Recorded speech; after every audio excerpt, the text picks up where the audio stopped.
नमस्कार, मैं हूं doctor Arun Shahariya, associate professor geography, doctor Bhimrao Ambedkar government PG college Sriganganagar. आप सबका उड़ान निशुल्क कोचिंग क्लासेस में पुनः बहुत बहुत स्वागत। आज हम एक और महत्वपूर्ण टॉपिक करने जा रहे हैं जो कि RSIS में बहुत बार आता है, उससे रिलेटेड क्वेश्चंस कई बार आते हैं और बहुत इंपॉर्टेंट टॉपिक भी है हमारे जीवन के लिए भी। भूकंप, अर्थक्वेक चूंकि बहुत इंपॉर्टेंट टॉपिक है और बड़ा वास्ट टॉपिक है, हम चाहते हैं कि छोटी छोटी चीज़ें भी इसकी कर ली जाए, इसलिए आज हम इस टॉपिक का पार्ट 1 करेंगे। ये टॉपिक हम 2 पार्ट्स में करने जा रहे हैं, पार्ट 1 एंड पार्ट 2 का पार्ट 1 करेंगे। अर्थक्वेक पार्ट 1, अर्थक्वेक्स पार्ट, भूकंप पार्ट 1। ना सिर्फ सिलेबस के लिए ये टॉपिक जरूरी है, बल्कि एक आम आदमी के लिए सामान्य जनजीवन में भी इस टॉपिक से संबंधित चीजों के बारे में हमें ज्ञान होना चाहिए। आपको अगर थोड़ा सा भी इसके बारे में जानकारी हो तो आप खुद की और कई लोगों की जान भी बचा सकते हैं, थोड़ा सा इस टॉपिक को। तो आइए शुरू करते हैं। भूकंप, अर्थक्वेक पार्ट 1। अगली क्लास में पार्ट 2 करेंगे, पहली क्लास में हम लोग पार्ट 1 करने जा रहे हैं। भूकंप क्या होता है, अर्थक्वेक क्या होता है, किसे कहते हैं earthquakes? Shaking of the earth is known as earthquakes। भूकंपन, भू का कंपन भूकंप कहलाता है। भू का कांपना भूकंप कहलाता है। और भू का कांपना कोई बड़ी बात नहीं है, कोई नई बात नहीं है, कोई हैरानी की बात नहीं है। पृथ्वी वैसे ही कांपती रहती है, आपको पता ये घूम रही है, लगातार घूमती जा रही है, 10,000 किलोमीटर प्रति घंटे की रफ्तार से घूम रही है और 3,08,000 किलोमीटर की रफ्तार से प्रति घंटे की रफ्तार से ये सूरज का, तो बहुत तेज गति से घूम रही है पृथ्वी और लगातार घूम रही है। Earth is a restless thing. पृथ्वी कभी रेस्ट नहीं करती है, अर्थ कभी भी आराम नहीं करती है, लगातार गतिशील रहती है। साल में लाखों बार हिलती है, कांपती है, एक दिन में हजारों बार कांपती है, हिलती है। तो पृथ्वी लगातार कंपन करती रहती है, लेकिन ऐसा कंपन जो हमें महसूस हो, जो हमें लगे कि भूकंप कहा जाता है। भूकंप मुख्य रूप से 2 तरह के आप मान सकते हैं, मेजर अर्थक्वेक्स और माइनर अर्थक्वेक्स। अभी हम सामान्य भाषा की बात कर रहे हैं। सामान्य भाषा में भूकंपों को 2 प्रकार का माना जाता है, मेजर अर्थक्वेक्स और माइनर अर्थक्वेक। पहले माइनर की बात करें, जैसा मैंने कहा पृथ्वी कांपती रहती है, लगातार कांपती रहती है और उस कंपन को हम महसूस नहीं करते। ये तो जो सिस्मोग्राफ यंत्र है वो महसूस कर सकता है। हम तो कोई बड़ा झटका होगा जिसे रिक्टर स्केल पर कोई बड़ी डिग्री प्राप्त होती है, उसको महसूस कर सकते हैं और छोटी छोटी कंपन को महसूस नहीं कर सकते हैं। माइनर अर्थक्वेक में क्या है? माइनर अर्थक्वेक में क्या है, मान लो आप प्लेटफॉर्म पर खड़े हैं, स्टेशन पर खड़े हैं, ट्रेन आ गई। जैसे ही ट्रेन आई तेज गति से, आपका प्लेटफॉर्म हिला, आपको उसमें कंपन महसूस हुआ, ये भी भूकंप है, पर माइनर। इसी तरह से खड़े हैं, कोई लोडेड ट्रक आपकी सड़क के पास में से तेजी से गुजरा, सड़क हिली, भूकंप है, माइनर। कहीं दूर कोई पत्थर गिरा, चट्टान गिरी नीचे, पृथ्वी हिली, भूकंप है, माइनर। कहीं कोई छोटा सा विस्फोट हुआ, आपकी खिड़कियां और धरातल में हलचल हुई, भूकंप है, पर माइनर। तो इन भूकंपों को हम ज्यादा ध्यान नहीं देते, ये माइनर भूकंप हैं और लोकल लेवल पर आते हैं, स्थानीय क्षेत्रों में आते हैं तो इन पर ज्यादा ध्यान नहीं देते, लेकिन ऐसा भूकंप जो सैकड़ों किलोमीटर तक असर करे, हजारों किलोमीटर तक असर करे, पूरी पृथ्वी को हिला दे, क्षेत्र को हिला दे, उसका कंपन महसूस करें सैकड़ों किलोमीटर तक, वो मेजर भूकंप होते हैं। उनको हम भूकंप की कैटेगरी में डाल सकते हैं, उन्हें हम भूकंप सकते हैं। तो जो मेजर भूकंप है वो बड़े लेवल के भूकंप है जो बड़े क्षेत्र को प्रभावित करते हैं। जो छोटे क्षेत्र को प्रभावित करते हैं स्थानीय स्तर पर, उन्हें हम माइनर अर्थक्वेक के नाम से जानते हैं, माइनर भूकंपों के नाम से जानते हैं। अब भूकंप तो चलो आ गए, पृथ्वी हिल भी गई। क्यों हिली, कैसे हिली, क्या कारण था इसका हिलने का? उसके कई कारण हैं। बचपन में सिखाया जाता था कि पृथ्वी जो है वो बैल के सींगों पर टिकी हुई है, और बैल जब थक जाता है तो वो एक सींग चेंज करता है तो पृथ्वी हिलती है। या कछुए की पीठ पर टिकी हुई है, कछुआ जब करवट बदलता था तो पृथ्वी हिलती थी, उसे भूकंप कहते थे।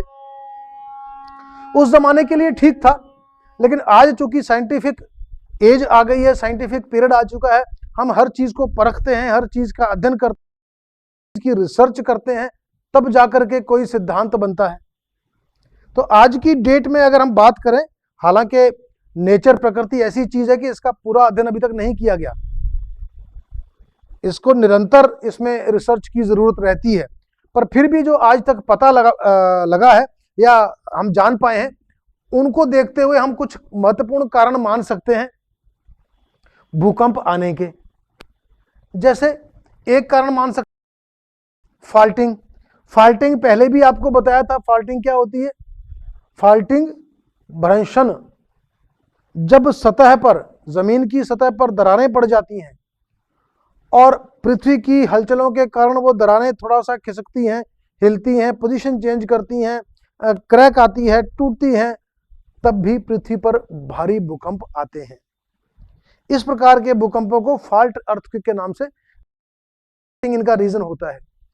जैसे सेंट एंड्रियास की खाई है या फाल्ट लाइन है,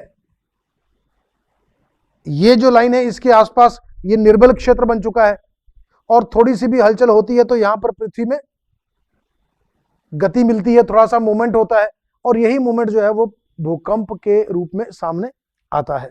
तो एक भूकंप का कारण क्या है? फाल्टिंग, फाल्ट लाइन होना, भ्रंश होना, भ्रंशन होना, भ्रंशन की क्रिया द्वारा हलचल होना, या जिस इलाके में भ्रंश पड़े हुए हैं, भ्रंश आपको बताया था कि बड़े बड़े क्रैक्स को हम भ्रंश बोलते हैं, दरारों को भ्रंश बोलते हैं। तो बड़े बड़े एरियाज में जब भ्रंशन होता है, उसके कारण जो भूकंप आता है उसे हम फाल्टिंग अर्थक्वेक के नाम से जानते हैं। एक कारण फाल्टिंग का है। दूसरा कारण आप मान सकते हो वॉल्केनिज्म, ज्वालामुखी क्रियाएं। ज्वालामुखी के बारे में भी आप जानते हैं कि ज्वाला तो वो बहुत जबरदस्त असर डालता है बहुत जबरदस्त धमाका करता है, बहुत जबरदस्त झटका लगता है, और उस झटके को हजारों सैकड़ों किलोमीटर तक महसूस किया जा सकता है। इसमें जैसे कि एंटना ज्वालामुखी है इटली का, इंडोनेशिया के आसपास के एरिया में क्रोकोटोवा भूकंप आया था, जो ज्वालामुखी फटा था 1883 में, क्रोकोटोवा, जिसके बारे में पहले भी आपको बताया था कि पूरा का पूरा द्वीप ही उड़ गया था और कई लोग जो है वो मौत की नींद में समा गए थे। क्रोकोटोवा, ज्वालामुखी फटा, द्वीप गायब, जबरदस्त भूकंप हुआ, और कहते हैं कि आज तक रिकॉर्डेड शोर, सबसे ज्यादा शोर अगर इस पृथ्वी पर कहीं नोट किया गया है तो वो क्रोकोटोवा विस्फोट के समय नोट किया गया था। कहा जाता है कि क्रोकोटोवा विस्फोट इतना जोरदार था कि जब क्रोकोटोवा का आवाज, धमाके की आवाज ऑस्ट्रेलिया तक भी सुनाई दी थी। इतना जबरदस्त धमाका था क्रोकोटोवा का, और इससे पृथ्वी भी हिलती है। आवाज का या धमाके का खुद ब खुद कंपन से रिलेशन है। कहीं भी कोई धमाका होता तो घरों की खिड़कियां, दरवाजे, छतें, दीवारें कांपती हैं सिर्फ आवाज के धमाके के साथ। वो भी अपने आप में एक कंपन है, लेकिन जब ज्वालामुखी पृथ्वी हिलाता है, उस एरिया के आसपास का क्षेत्र पूरा हिला देता है। तो वॉल्केनिज्म जो है, जो ज्वालामुखी क्रियाएं हैं, वो भी महत्वपूर्ण होती हैं, भूकंप को लाने में सहायक होती हैं।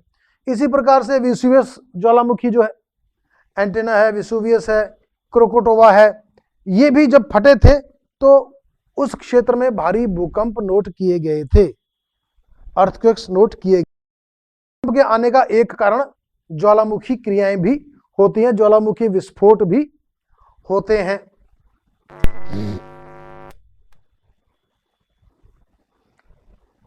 ज्वालामुखी विस्फोट भी होते हैं।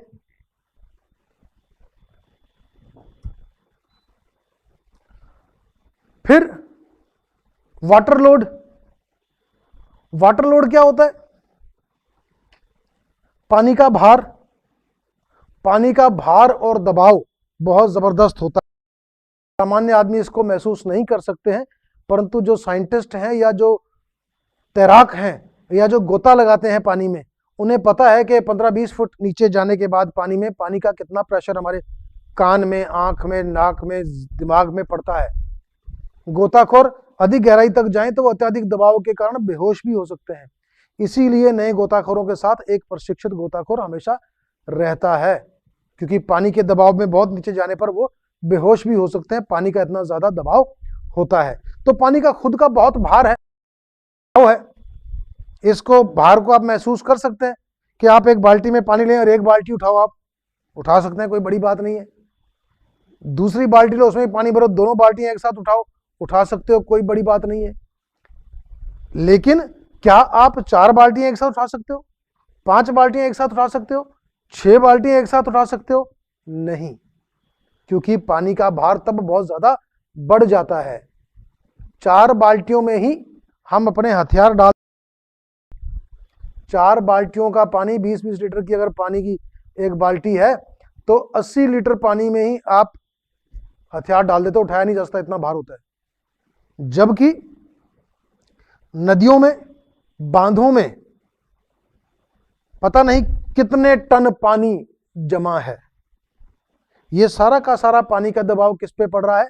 जमीन पर पड़ रहा है, धरातल पर पड़ रहा है, और जिस जगह पर इसका दबाव पड़ रहा है वो चीज तापमान बढ़ जाता है, उसके नीचे असंतुलन हो जाता है। दबाव अधिक बढ़ने से असंतुलन की प्रक्रिया होती है और उससे पृथ्वी में हलचल उत्पन्न होती है। पानी के दबाव से भी जमीन में हलचल होता है। माना जाता है कि महाराष्ट्र में जो एक भूकंप आया था, उस भूकंप का प्रमुख कारण वहां पर उससे थोड़ी दूर पर कोयना डैम था। कोयना डैम में इतना अधिक पानी भर गया था कि जो पानी था उसका दबाव जो है वो जमीन पर पड़ा, धरातल पर पड़ा, उसके नीचे भूगर्भिक परिवर्तन होने लगे, हलचलें होने लगी, और उन हलचलों की वजह से कोयना बांध में दबाव पड़ा। उस कोयना बांध की वजह से महाराष्ट्र में वो भूकंप आया। तो कई बार भूकंप आने का कारण वाटर लोड या वाटर ओवरलोड या जलीय भार या जल भार भी, वाटर लोड। फिर है कंट्रैक्शन ऑफ द अर्थ, संकुचन होना पृथ्वी का। आप सबको मालूम है कि पृथ्वी शुरू में आग का गोला थी, धीरे धीरे ठंडी हुई, और जब चीजें ठंडी होती हैं तो वो सिकुड़ती हैं। उस सिकुड़ने की प्रक्रिया वो आज भी चल रही है। कहीं लावा चट्टानें निकलती हैं, गर्म लावा बाहर निकलता है, पृथ्वी ठंडी हो रही है, ऊपरी सतह संकुचित हो रही है, अंदर की सतह संकुचित हो रही है। पृथ्वी की विभिन्न परतें हैं, जब वो ठंडी होती हैं किसी इलाके में तो उनमें संकुचन होता है। तो संकुचन के कारण वो चट्टानें खिंचती हैं, वो भिंचती हैं, खींचती हैं, और जब वो खींचती हैं तो उनमें हलचल या कंपन या मूवमेंट होता है, जो कि भूकंप का कारण बन सकता है। तो भूकंप का एक कारण कंट्रैक्शन ऑफ अर्थ यानी संकुचन भी होता है। आइसोस्टैटिक एडजस्टमेंट्स, समस्थिति समायोजन। समस्थिति समायोजन, आइसोस्टेसी की थ्योरी सुना होगा इसके बारे में। कि पृथ्वी जो है, उस पृथ्वी पर ऊंचे ऊंचे पर्वत मिलते हैं, तो गहरी गहरी घाटियां भी मिलती हैं, और पृथ्वी लगातार घूम रही है। ये घूमती हुई पृथ्वी का संतुलन क्यों नहीं खराब होता? ऊंचे ऊंचे पहाड़ जब हैं वो इसका संतुलन क्यों नहीं खराब कर रहे? गहरी घाटियां क्यों नहीं खराब कर रहे? तो माना जाता है एरी और प्राट और बाकी जो विद्वान थे उन्होंने थ्योरी ऑफ आइसोस्टेसी, जिसे कि भूसंतुलन का सिद्धांत के नाम से भी जानते हैं, कि जो चीज जितनी ऊंची है उसका कुछ भाग मजबूती से पृथ्वी के अंदर घुसा हुआ है, दबा हुआ है, या ऊपर जो उठी हुई चीजें हैं उनका घनत्व कम है, नीचे वालों का घनत्व ज्यादा है, या यूं माने ऊपर उठती हैं उनका अपरदन होकर के नीचे आकर समुद्र में जाता है, समुद्र में वजन पड़ता है, उससे धसाव होता है, धसाव होने से मृदा या मिट्टी जो है या चट्टानें नीचे की ओर जाती है, नीचे होकर वो पिघलती हैं, पिघलने के बाद वो संवहनीय धाराएं बनती हैं, धाराएं जो है वापस पर्वत को उठाने का काम करती हैं। फॉर एग्जाम्पल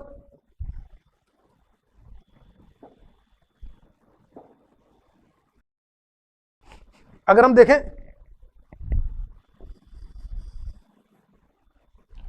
तो इसका जब ये संवहनी धाराएं ऊपर उठा रही हैं, लेकिन यहां से जो मलबा आया वो नीचे महासागरों में गिर गया, नदियां महासागरों में लेकर महासागरों के नीचे मलबा इकट्ठा हुआ, उसका दबाव नीचे पड़ा, नीचे से पिघल करके वो क्या बन गई? संवहनीय धाराएं। तो अब संवहनीय धाराएं बनकर के पर्वतों को ऊंचा उठा रही है और अपरदनात्मक शक्ति पर्वतों को नीचे घिसा घिसा के समुद्र में जमा करा रही है। तो ये एक तरह का चक्र बन गया कि जो चीज उठती है फिर वो घिस करके वापस आती है, आने से दबाव बढ़ता है, नीचे से चट्टानें पिघलती हैं, पिघल करके संवहनी धाराएं बन के उसको वापस ऊपर उठाती हैं। लगातार ये प्रोसेस चलता है, आइसोस्टेसी भी कहा जाता है इसे, और भू संतुलन की प्रक्रिया भी कहा जाता है। तो जब ये प्रक्रिया चल रही होती है आइसोस्टेसी की, कहीं कुछ उठ रहा होता है, कहीं कुछ धस रहा होता है, कि जंगल में भी और पहाड़ों पर भी घाटियां बन रही हैं, कुछ धस रही हैं, हिमालय अभी भी उठ रहा है, नवीन पर्वत है, इसीलिए इसको जो है भूकंप के दृष्टि से बड़ा संवेदनशील क्षेत्र मानते हैं। तो अभी भी उठ रहा है, तो जब चीजें उठ रही हैं, धंसती हैं, उनमें संतुलन स्थापित हो रहा है, तो उस संतुलन स्थापित होने की प्रक्रिया के दौरान पृथ्वी कांपती है, हिलती है, तो भूकंप आता है। तो एक कारण आइसोस्टैटिक एडजस्टमेंट्स भी होते हैं, यानी कि समस्थैतिक एक कारण है भूकंप के आने का। बहुत इंपॉर्टेंट है इलास्टिक रिबाउंड थ्योरी, प्रत्यास्थ पुनश्चलन सिद्धांत, प्रत्यास्थ पुनश्चलन सिद्धांत बहुत इंपॉर्टेंट है। इस सिद्धांत को दिया किसने था? 1906 में प्रोफेसर एफएस रीड ने दिया था। इस एक दो लाइनों के कई प्रश्न आईएएस और आरएस में आ रखे हैं। पहला इलास्टिक भी आपको बता देंगे, दूसरा किसने दी? रीड ने दी, प्रोफेसर एफएस रीड ने दी। तीसरा कब दी? 1906 में दी। तो 1906 में प्रोफेसर एफएस रीड ने एक सिद्धांत दिया, इलास्टिक रिबाउंड थ्योरी, प्रत्यास्थ पुनश्चलन सिद्धांत। अब यह सिद्धांत क्या है? आपने यह भी सुना होगा कि जिन इलाकों में भूकंप आते हैं, बड़ा भूकंप आने के बाद जब भूकंप शांत हो जाता है तो और छोटे छोटे झटके लगते हैं, छोटे छोटे भूकंप आते हैं। बड़ा भूकंप आने के बाद फिर छोटे छोटे झटके लगते हैं। तो वैज्ञानिक कहते हैं कि इनसे घबराने की जरूरत नहीं है, ये आफ्टर शॉक्स हैं, ये बड़े भूकंप के बाद लगने वाले छोटे छोटे झटके हैं, जो कि रीड की इलास्टिक रिबाउंड थ्योरी के अनुसार लगते हैं। जैसे इलास्टिक रिबाउंड थ्योरी क्या है? पहले सामान्य शब्दों में समझ लें कि एक रबड़ लिया आपने इलास्टिक का, उसको खींच लिया, खींच करके इतना बड़ा कर दिया, फिर छोड़ा, वापस आ गया वो। तो जहां से वो चला था, जिस आकार से चला था, आपने खींचा और छोड़ने के बाद वापस उसी पे आ गया। इलास्टिक रिबाउंड, जाने के बाद वापस आ गया, रिबाउंड, इलास्टिक रिबाउंड थ्योरी, जहां गया था वहां से वापस आ गया। अब ये यहां कैसे काम आती है? यहां ऐसे काम आती है कि जब भूकंप आते हैं या हलचल चट्टानों में होती हैं, तो मान लो अगर कोई चट्टान, तो वो भूकंप के बाद थोड़ी सी खिसक के यूं हो गई और भूकंप बंद हो गया। अब इलास्टिक रिबाउंड थ्योरी के अनुसार चट्टानें पुनः अपने आप को एडजस्ट करती हैं। तो ये चट्टान जो हिल गई थी अब ये वापस धीरे धीरे अपने उसी पोजीशन पर जाना चाहेगी। ये यहां आ गई और ये वापस इसी पोजीशन पर आना चाहेगी। इलास्टिक रिबाउंड जहां पहले थी, वो जिस पोजीशन पर पहले थी वहां वापस आना चाहेगी। वापस आने की प्रक्रिया के दौरान हल्के हल्के झटके लगते हैं, हल्के हल्के भूकंप आते हैं, जिन्हें इलास्टिक रिबाउंड कहा जाता है। कि अपनी पोजीशन हिलने के बाद वापस उस पोजीशन पर आने के लिए कोशिश करती है चट्टान। उन कोशिशों में हल्के हल्के झटके लगते हैं, जिन्हें के इलास्टिक रिबाउंड थ्योरी कहा जाता है। और ये प्रोफेसर एफ.एस. रीड ने 1906 में दी थी। इलास्टिक रिबाउंड थ्योरी ये भी एक प्रमुख कारण है भूकंपों का, क्योंकि बड़े भूकंप के बाद छोटे छोटे भूकंप जो आते हैं, आफ्टर शॉक्स आते हैं, जो वो इसी थ्योरी के अनुसार। फिर आप देखें आगे प्लेट टेक्टोनिक, ये भी एक बड़ा महत्वपूर्ण टॉपिक है। आपने पढ़ा होगा, पहले भी इसके बारे में सुना होगा। आपने नहीं सुना है तो हम एक और अलग टॉपिक करवाएंगे आगे। प्लेट टेक्टोनिक्स का बहुत इंपॉर्टेंट टॉपिक है। आपको पता है या नहीं पता, या आप माने या नहीं माने कि ये पूरी की पूरी पृथ्वी जो है वो कुछ प्लेट्स पर टिकी हुई है। अब प्लेट क्या हो गई? ये एक प्लेट है। ये क्या है? प्लेट है। इस प्लेट पर कोई चीज टिकी हुई है। जब इस प्लेट का मूवमेंट होता है, प्लेटों में खिसकाव होता है, तब ये प्लेट कभी यूं जाएगी, कभी यूं जाएगी, कभी यूं जाएगी, कभी यूं खिसकती है। तो इस प्लेट पर महाद्वीप या महासागर स्थित है। ऐसी ऐसी 7 प्लेटें, मोटी मोटी 7 प्लेट्स इस पृथ्वी पर मिलती है, मोटी। उसके बाद फिर उसके कई आगे उपभाग हो जाते हैं। यूरेशियन प्लेट है, या ऑस्ट्रेलियन प्लेट है, अमेरिकन प्लेट है, अफ्रीकन पैसिफिक प्लेट है, अंटार्कटिका की प्लेट है। तो पूरी पृथ्वी प्लेटों पर टिकी हुई है। और उन प्लेटों में जब गतिशीलता आती है, उनका मूवमेंट होता है, ये 2 प्लेटें हैं, मान लो थोड़ी सी प्लेट का मूवमेंट यूं हुआ थोड़ा बहुत, तो क्या आया? भूकंप।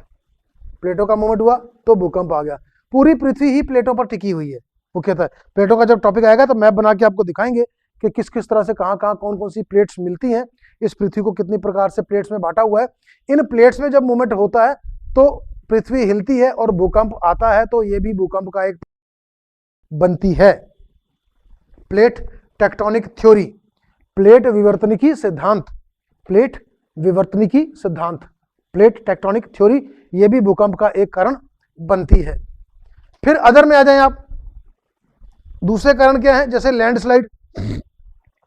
आजकल हिमाचल प्रदेश, जम्मू कश्मीर, खासकर बारिशों के सीजन में बहुत ज्यादा लैंडस्लाइड होता है।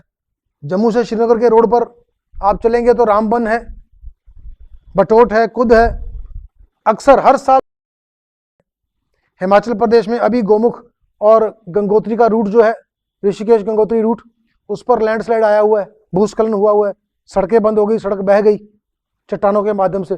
तो जब कहीं बड़ा लैंडस्लाइड आता है, भूस्खलन आता है, तो उससे भी झटके लगते हैं, उससे भी भूकंप की प्रक्रियाएं होती हैं, पृथ्वी कांपती है, तो वो भी एक भूकंप का कारण बन सकता है, हालांकि उसका क्षेत्र बहुत बड़ा नहीं होता।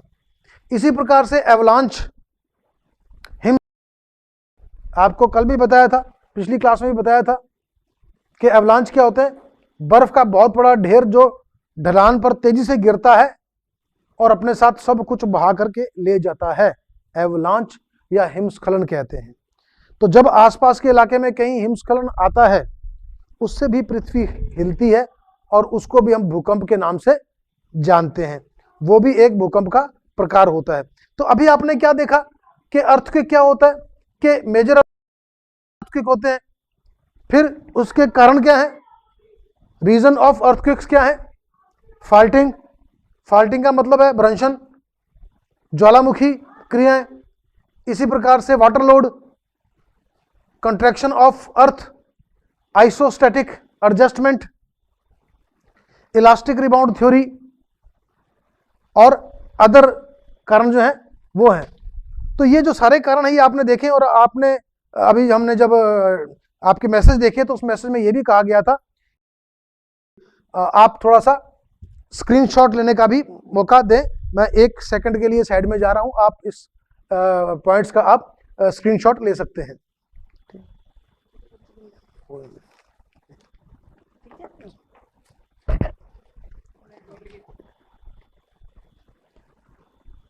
उम्मीद है आपने इसका स्क्रीनशॉट ले लिया होगा। अब हम इसके अगले चैप्टर की ओर अगले पेज की ओर चलते हैं। भूकंप टॉपिक जैसा कि मैंने कहा था बहुत वास्ट आपका टॉपिक है, बहुत बड़ा,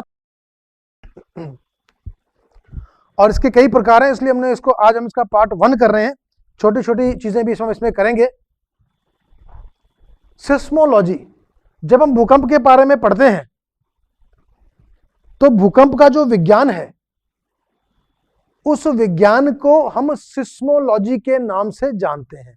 the science of earthquake is known as seismo, और study of earthquake is known as seismology. तो सिस्मोलॉजी क्या है, यह भी क्वेश्चन आया हुआ है कई बार कि भूकंप विज्ञान के अध्ययन को किस शाखा में करते हैं या क्या नाम है उसका, सिस्मोलॉजी। एक यंत्र होता है जिससे हम भूकंप का मापन करते हैं। इस मापन की प्रक्रिया क्या है यह भी हम आपको अगली क्लास में बताएंगे, किस स्केल पे इसका मापन किया जाता है, कैसे कैसे इसका मापन किया जाता है, वो अगली क्लास में आपको बताएंगे। उसे कहते हैं सिस्मोग्राफ। ये बड़ी सी मशीन होती है जो एक लगातार घूमने वाले ड्रम के साथ एक पेन होता है जिसमें स्याही होती है, वो टच होता है, उसका एक खूंटा जो है जमीन में गड़ा हुआ होता है, जमीन में जब कंपन होता है तो वो पेन चलता है और अलग अलग आकृतियां बनाता है। हल्का हल्का, मैंने कहा भूकंप तो लगातार आते थे, पृथ्वी कांपती रहती है, तो उस ड्रम पर लगातार कंपन चलता रहता है। इस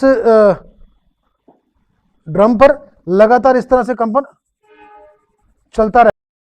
जब भूकंप आता है तो ये कंपन बड़ा हो जाता है, वरना इस तरह से कंपन चलता रहता है। तो ये जो ड्रम है, उस ड्रम पे जो ग्राफ है, इससे हम लोग पता लगाते हैं कि भूकंप की तीव्रता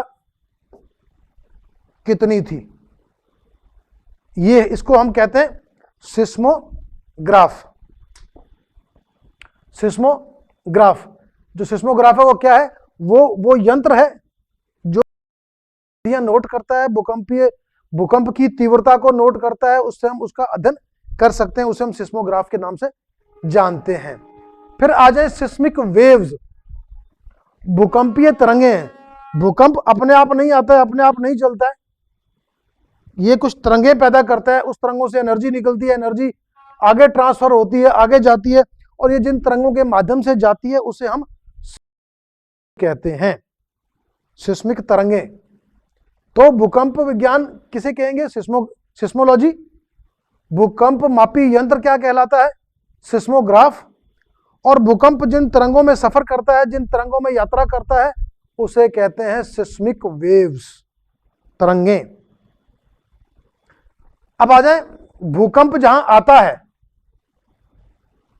ये भी आप कई बार क्वेश्चन डायग्राम भी आया हुआ है आईएएस में, आरएस में कई बार में जो केंद्र है, 2 इसमें इंपॉर्टेंट केंद्र हैं।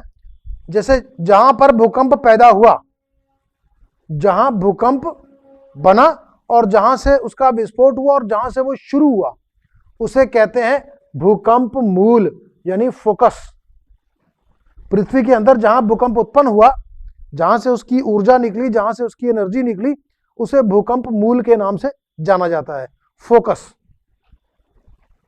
फोकस, इस फोकस के बाद सबसे पहले भूकंपीय तरंगें जाकर टकराती हैं धरातल पर। ये क्या है, पृथ्वी का धरातल।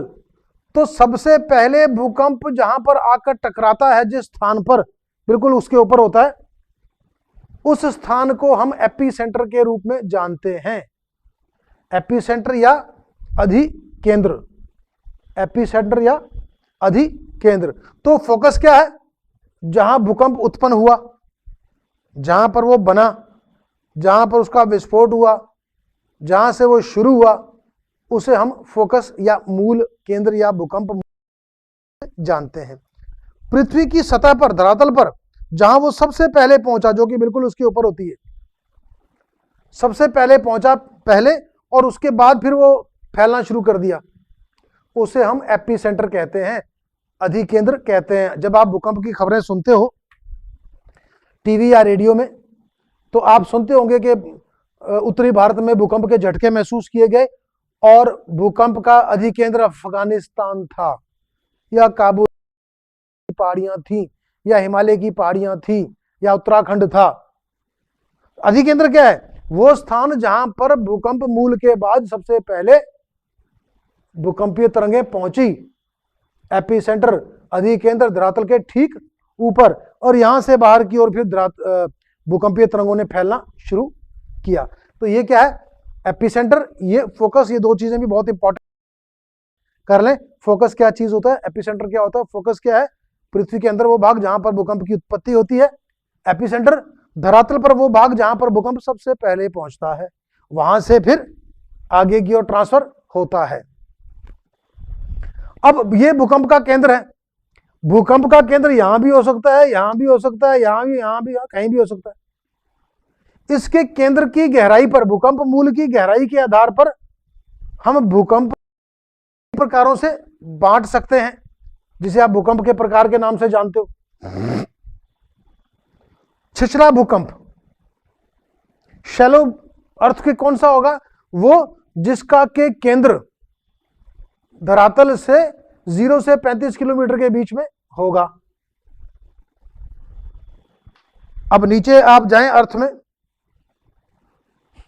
तो क्या है? जहां आप खड़े हो, जहां आप बैठे हो, सिर झुका के अगर देखो, जहां पर आप खड़े हो उसके नीचे क्या है? फर्श के नीचे क्या है? जमीन के नीचे क्या है? कितना गहरा जा सकते हो आप? अगर आपको पृथ्वी के उस छोर में जाना है तो यहां पर एक खड्डा खोदना शुरू करो। खड्डा खोदते रहो, खोदते रहो, खोदते रहो। 12 साढ़े 12,000 किलोमीटर गहरा खड्डा जब हो जाएगा तो आप दुनिया में पहुंच जाओगे।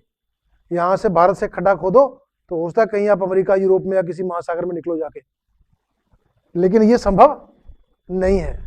इतना गहरा खड्डा खोदना संभव नहीं है, क्योंकि पृथ्वी के अंदर विभिन्न परतें हैं, उनमें विभिन्न तापमान है।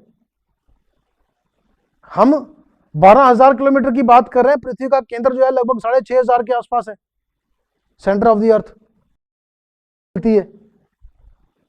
कोर अंदरूनी परत को बोलते हैं, उसका अंदरूनी हिस्सा।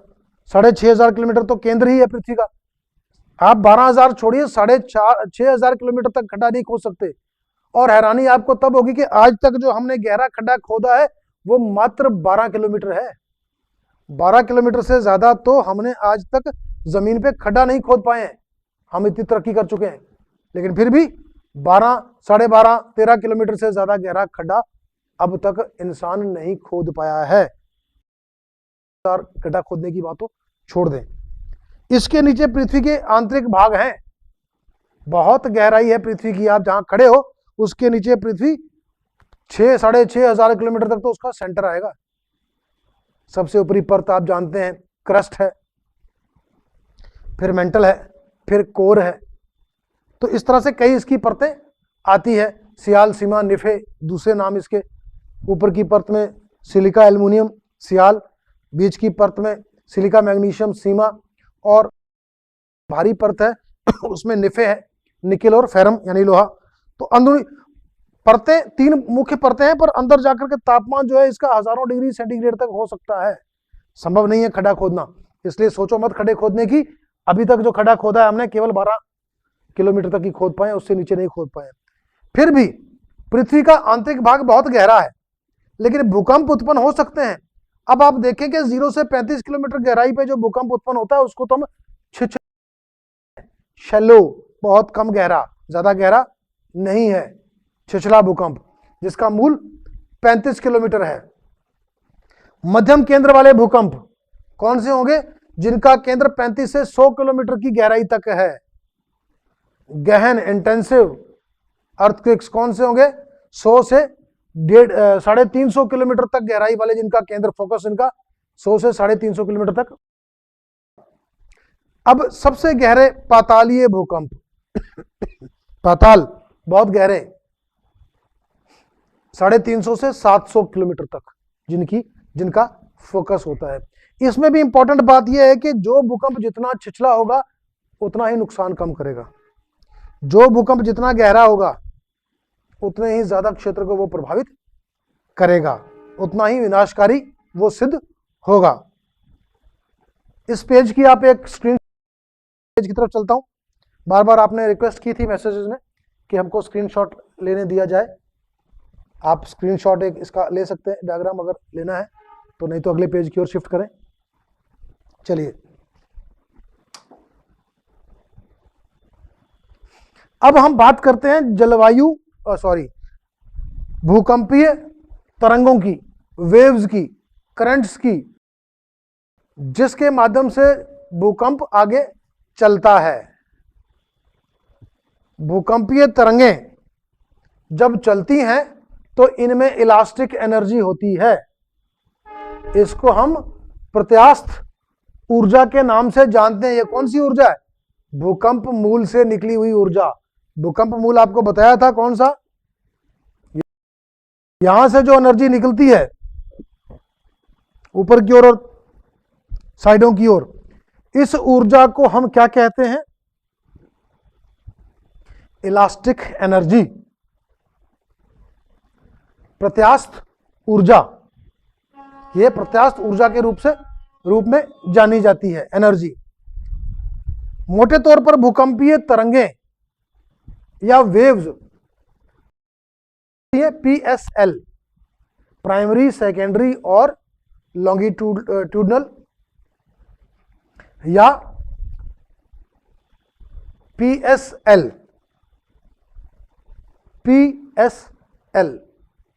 अब हम बात करते हैं पहले P वेव्स की, प्राथमिक अथवा लंबवत, longitudinal P waves. P waves सबसे ज्यादा तीव्र, P वेव्स क्या होती है? सबसे महत्वपूर्ण है, सबसे ज्यादा तेज चलती हैं और भूकंप के आने के बाद धरातल पर सबसे पहले पहुंचती हैं, सबसे पहले धरातल पर पहुंचेंगी। और इनकी एवरेज स्पीड क्या होती है? इनकी एवरेज स्पीड होती है 16 से 13 किलोमीटर प्रति सेकंड। 16 से 13 किलोमीटर प्रति सेकंड इनकी स्पीड होती है। और ये सब ठोस, द्रव और गैस तीनों में से ये गुजरती हैं, लेकिन ठोस की तुलना में तरल में थोड़ी सी ये मंद हो जाती हैं, थोड़ी सी मंद हो जाती हैं। अब ये आगे कैसे चलती हैं, बड़ा इंटरेस्टिंग है। तीनों जो तरंगे हैं P, S और L अलग अलग तरीके से चलती हैं। जैसे ये जो तरंग है P तरंग, इसमें जो एनर्जी मूव होती है, एनर्जी का जो मूवमेंट होता है P वेव्स में, तरह से होता है स्प्रिंग की तरह से। आपके पास वो पेन होगा टिक टिक वाला, उसमें स्प्रिंग लगा होता है, तो स्प्रिंग को दबाते हैं। फॉर एग्जांपल ये स्प्रिंग है, इसको दबाया, एनर्जी इकट्ठी होगी और फिर आगे की ओर शिफ्ट होगी, फिर दबाया, फिर आगे की ओर शिफ्ट होगी, फिर दबाया, आगे की ओर शिफ्ट होगी। तो ये क्या है? स्प्रिंग दब रहा है, फिर एनर्जी, फिर दब गया, फिर आगे की ओर एनर्जी शिफ्ट हुई, फिर दब गया, फिर आगे की ओर एनर्जी शिफ्ट हो गई। तो जैसे पेन का स्प्रिंग होता है, स्प्रिंग की तरह से दबता है, आगे चलता है, दबता है, आगे चलता है, दबता है, आगे चलता है। तो ये जो P वेव्स हैं उनका मूवमेंट इस तरह से होता है, स्प्रिंग की भांति, एक स्प्रिंग की तुलना में। S की तुलना में P वेव्स हैं वो 66% अधिक तेज चल, S आपको बताया स्लो होती है, और ये जो है उसकी 6% अधिक तेजी से निकलती हैं और निकल करके आगे पहुंचाती हैं। अब एक और महत्वपूर्ण चीज P वेव्स के बारे में, आप भी इसको ध्यान से सुन लें, याद कर लें, ये चीज आपकी जान बचा सकती है। पढ़ाई लिखाई तो अलग बात है, जान है तो जहान है, जिंदगी रही तो सब कुछ है। तो P वेव्स के बारे में एक और चीज सुन लें कि P वेव्स को भूकंप का विजिटिंग कार्ड कहा जाता है, विजिटिंग कार्ड ऑफ अर्थक्वेक्स। कौन? P waves. क्यों? आपको बताया है कि ये तीन तरंगे हैं, पी, एस और एल। पी सबसे तेज चलती हैं पर खतरा कम होता है, हल्का सा झटका आता है। एस उससे धीमी चलती हैं पर उससे खतरनाक होती हैं। एल सबसे धीमी चलती हैं पर सबसे खतरनाक होती हैं। और अगर पी वेव आई है तो हो सकता है कि एल वेव आ रही हो।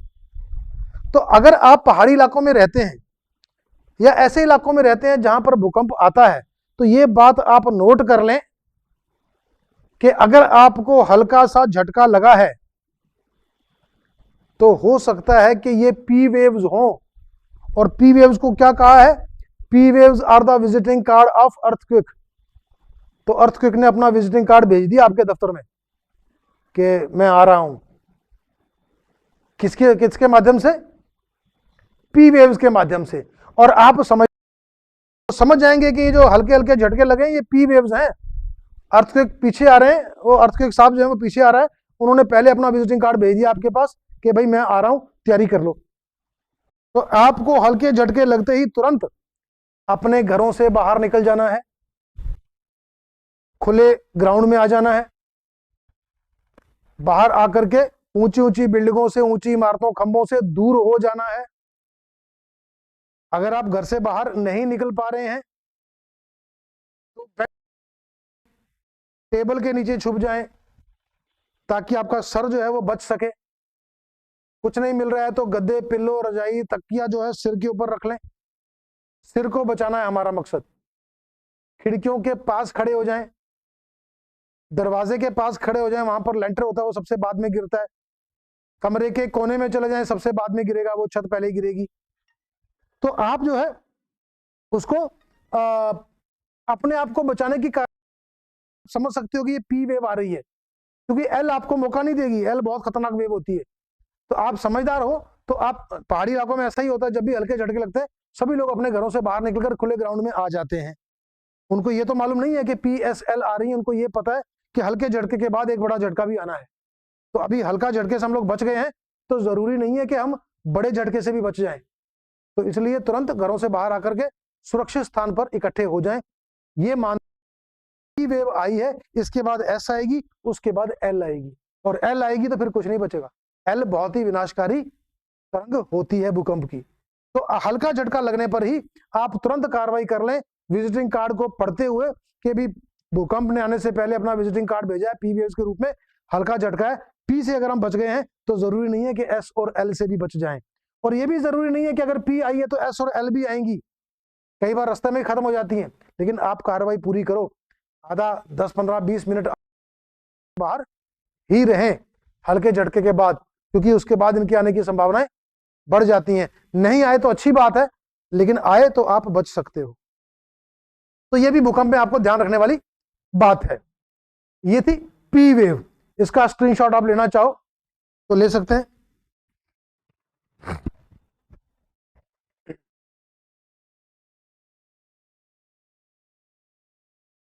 अगला पेज की ओर चलते हैं।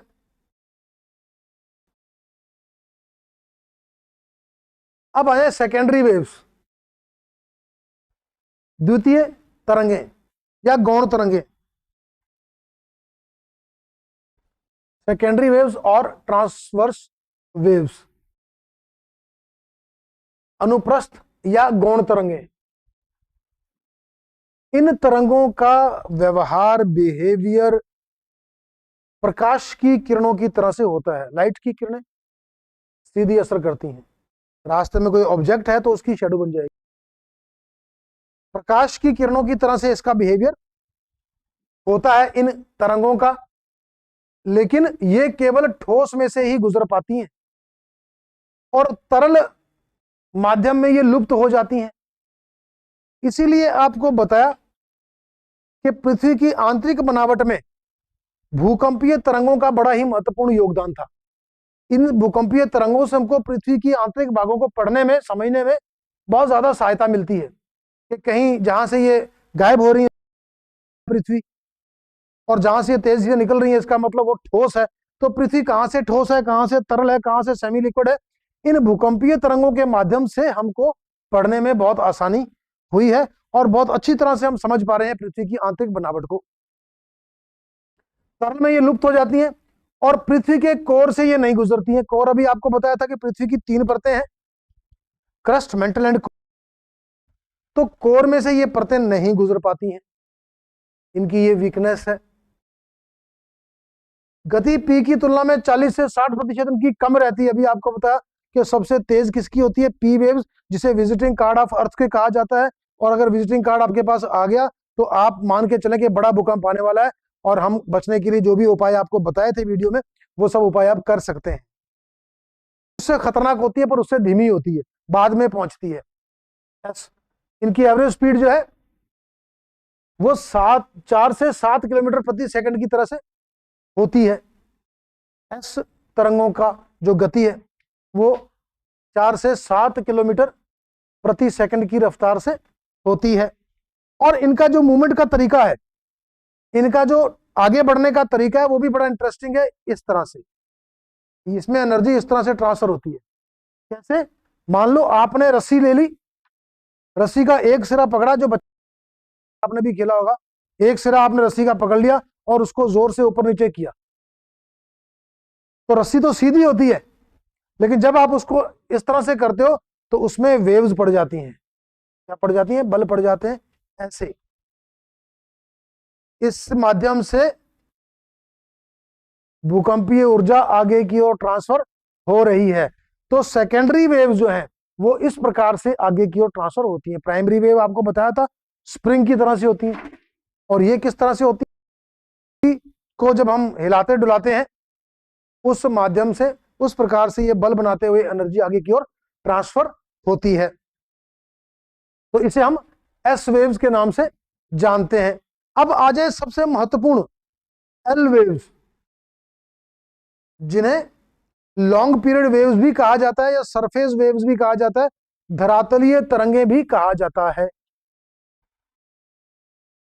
धरातलीय तरंगे, सरफेस वेव्स या वेव्स सबसे देर में पहुंचती हैं ये, लंबे समय से, और सबसे लंबा मार्ग भी यही तय करती हैं। धरातल पर ये सबसे लंबा मार्ग तय करने के बाद पहुंचती हैं, और केवल धरातल पर ही चलती हैं, धरातल पर आने के बाद ही चलती हैं। ये देखें, जब ये ऊपर पहुंच गया, यहां पर ये धरातल से फिर ये तरंगे बाहर निकलनी शुरू हुई हैं, यहां से बाहर की ओर फैलना शुरू हुई हैं। तो सबसे लंबा रास्ता तय करती हैं, सबसे, परंतु सबसे अधिक विनाशकारी होती हैं। धरातल पर सबसे लंबा मार्ग तय करती हैं, केवल धरातल पर चलती हैं, अधिकेंद्र के चारों ओर फैलती हैं, जैसे अभी आपको चित्र में दिखाया था। इसलिए इनको धरातलीय तरंगे कहा जाता है। इसलिए इनको क्या कहते हैं? सरफेस वेव्स के नाम से जाना जाता है। इनकी गति धीमी होती है। गति आपको बताया कि सबसे लेट पहुंचेगी, पर जहां पहुंचेगी वहां तबाही मचा देंगी, बर्बादी मचा देंगी, और अत्यधिक विनाशकारी होती हैं, बहुत ज्यादा नुकसान करती हैं, तोड़फोड़ बहुत ज्यादा करती हैं। औसत गति इनकी 3 किलोमीटर प्रति सेकंड से भी कम या उसके आसपास रहती है। प्राइमरी आपने देखा था कि 12 चल रही है, और धरातलीय एल वेव जो है ये आप देख रहे हैं कि 3 किलोमीटर की गति से चल रही हैं। तो बहुत ही धीमी गति से चलने वाली होती है, परंतु विनाशकारी होती हैं। भूकंपीय क्षेत्र में जाने के बाद आप कहीं भूकंपीय इलाके में फंस गए तो वही बातें याद रखना, पहले पी आएगी और उसके कुछ देर बाद एल आएगी। पी से अगर आप बच गए तो जरूरी नहीं है कि एल से भी बचो, इसलिए जो बातें पहले आपको बताई हैं उन बातों पे अमल करना बहुत जरूरी है। इसका स्क्रीनशॉट आपने ले लिया होगा, नहीं लिया तो एक बार ले लें, फिर आगे की ओर चलें नेक्स्ट पेज पर।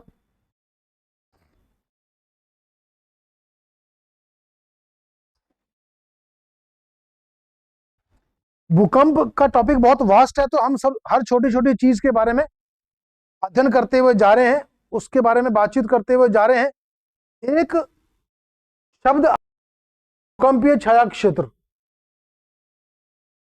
भूकंपीय छाया क्षेत्र, जिसको हम शेडो जोन कहते हैं। क्या कहते हैं? Shadow zone. ये क्या होता है कि ये उस इलाके में, ये वो इलाका होता है जहां भूकंपीय तरंगें नहीं पहुंच पाती हैं। या जहां भूकंपीय तरंगें रिकॉर्ड नहीं हो पाती है, या जो उनकी रेंज से बाहर चला गया, या उनके हद से बाहर है, या उनके प्रभाव में नहीं आया, वो क्षेत्र क्या कहलाता है? Shadow zone. शैडो जोन ये भूकंप के अधिकेंद्र से पी और एस नहीं पहुंच पाती, अधिकेंद्र से यहां पर पी और एस वेव्स नहीं पहुंच पाती हैं, और एल वेव तो धरातल पर ही चलती हैं। एल कहां चलती है? धरातल पर चलती है, और पी और एस यहां पहुंच नहीं पाती है, तो जहां नहीं पहुंच पाती है वो शैडो जोन या शैडो एरिया कहलाता है। अमूमन अधिकेंद्र से 105 डिग्री से लेकर 1 तक का जो एंगल बनता है, जो एरिया बनता है, वो ज्यादातर शैडो जोन में आता है। ये क्वेश्चन भी आया हुआ है, कितने डिग्री से कितने डिग्री? 105 से 145 डिग्री के मध्य शैडो जोन का एरिया कहलाता है। अगली इंपॉर्टेंट शब्दावली भी देख ले आप, आइसोसिस्मल लाइंस। आइसोसिस्मल लाइंस समभूकंपीय रेखाएं। आइसो बहुत इंपॉर्टेंट शब्द है, ज्योग्राफी की हमने भी अगर टाइम मिला तो करेंगे। Isotherm, isobar, isohyets, isohyets, isobronts, isotherms, isoseismal lines. क्या मतलब है इन सबका? आइसो का मतलब, आइसो का मतलब सम, ये सब रेखाएं। आइसोथर्म क्या शो करती है? किसी भी जगह पर एक समान तापमान वाले क्षेत्र को मिलाती हुई जो रेखा है उसे आइसोथर्म कहते हैं। आइसो बार किसे कहते हैं? समान मिलाने वाली रेखा को आइसो बार कहा जाता है। इसी प्रकार से जिन क्षेत्रों में समान भूकंपीय तीव्रता होती है उन स्थानों को मिलाने वाली रेखा को आइसोसिस्मल लाइंस के रूप में जाना जाता है, समभूकंपीय रेखाओं के रूप में जाना जाता है। जहां पर भूकंप की तीव्रता समान होती है उन स्थानों को मिलाने वाली रेखा को हम आइसो के रूप में जानते हैं। नेक्स्ट क्या है? होमोसिस्मल लाइंस, समभूकंप रेखा। आइसोसिस्मल और होमोसिस्मल में क्या फर्क है? फर्क किस बात का है कि ये सम तीव्रता वाले स्थानों को मिलाती है, भूकंप की तीव्रता को नोट करते हैं, और एक जैसी तीव्रता वाले जो स्थान है उनको मिलाने वाली रेखा को आइसोसिस्मल लाइंस कहते हैं। लेकिन होमोसिस्मल लाइंस किसको कहते हैं? एक ही समय पर आए भूकंपों को मिलाने रेखा को विश्व के मानचित्र पर या भारत के मानचित्र पर या किसी भी क्षेत्र के मानचित्र पर एक ही समय में आए हुए भूकंपों को मिलाने वाली रेखा को हम होमोसिस्मल लाइंस के रूप में जानते हैं। जैसा कि आपको पहले बताया कि आज का भूकंप का टॉपिक हमारा बहुत वास्ट टॉपिक है। ये टॉपिक हम 2 पार्ट, आप इसका स्क्रीनशॉट लेना चाहें तो आप ले सकते हैं, उसके बाद आगे चलते हैं। क्योंकि ये टॉपिक बहुत वास्ट था इसलिए हम ये टॉपिक 2 पार्ट्स में करने जा रहे हैं। आज हमने इसका सिर्फ पहला भाग किया है, अर्थक्वेक पार्ट 1। अगली क्लास में हम इसका पार्ट 2 करेंगे जिसमें भूकंप से संबंधित अन्य जानकारी और इसका विश्व वितरण मानचित्र के आपको समझाएंगे। आज की क्लास में इतना ही, मिलते हैं किसी अगली क्लास में अगले टॉपिक के साथ, नए टॉपिक के साथ। तब तक के लिए जय हिंद, जय भारत, धन्यवाद।